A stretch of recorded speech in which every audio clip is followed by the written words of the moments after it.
안녕하세요.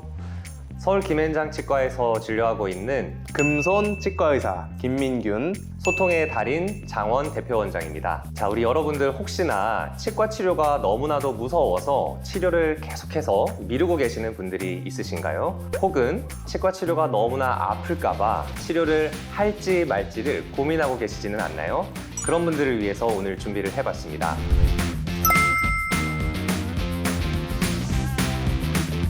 실제로 저희 치과 오시는 환자분들 중에서도요, 치과 치료가 너무 무서워서 그 공포심 때문에 치료를 꺼려 하시는 분들이 굉장히 많으신 것 같습니다. 치과 공포증은 정말 다양한 원인으로 생길 수 있는데요.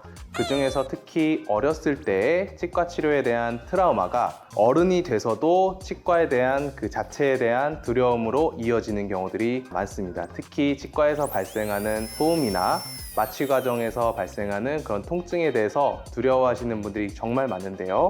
이런 분들을 위해서 의식화 진정요법, 우리가 쉬운 말로 수면치료라고 하는데요. 저희 서울 김앤장 치과에서도 수면치료를 정말 많이 하고 있습니다.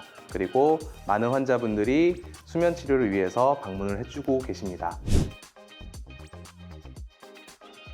치과에서의 수면 치료는요, 전신 마취를 하고 진행을 하는 게 아니고 의식화 진정, 다시 말해서 가수면 상태로 치과 치료를 진행을 하게 됩니다.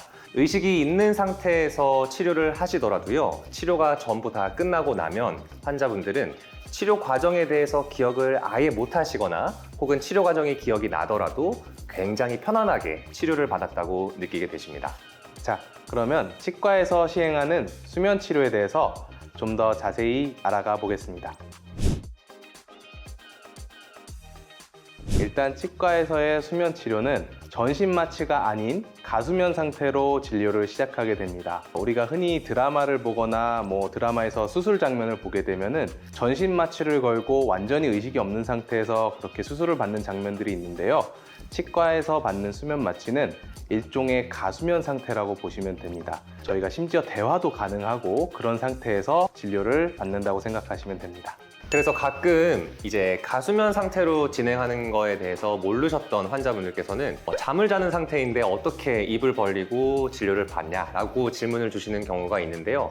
말씀 들으신 것처럼 완전히 주무시는 상태가 아니라 의식만 살짝 있는 상태에서 치료를 진행을 하기 때문에 스스로 호흡도 가능하고요. 저와 어느 정도 대화도 가능한 상태에서 그렇게 치료를 진행을 하게 됩니다. 오히려 너무 깊게 잠이 드시면 위험한 상황으로 번지게 될 수도 있기 때문에 저희 의료진이 그럴 때는 잠을 조금 깨우는 경우도 발생을 하게 됩니다. 그렇지 않습니다. 신경치료나 충치치료 같은 일반 진료에서도 충분히 수면치료가 가능합니다. 저희 병원은 임플란트뿐만 아니고 사랑니발치, 신경치료, 충치치료, 그리고 심미보철치료, 또 심지어 스케일링까지도 수면치료로 진행을 하고 있습니다. 네, 그래서 치과에 오시는 분들 중에서 공포증이 정말 너무너무 심하셔서 체어에 누워만 있어도 부들부들 몸을 떠시고 식은땀을 많이 흘리시는 그런 분들도 있으시거든요. 그런 분들은 심지어 말씀드리신 것처럼 스케일링, 청소하는 작업도 수면을 통해서 그렇게 진행을 하고 있습니다.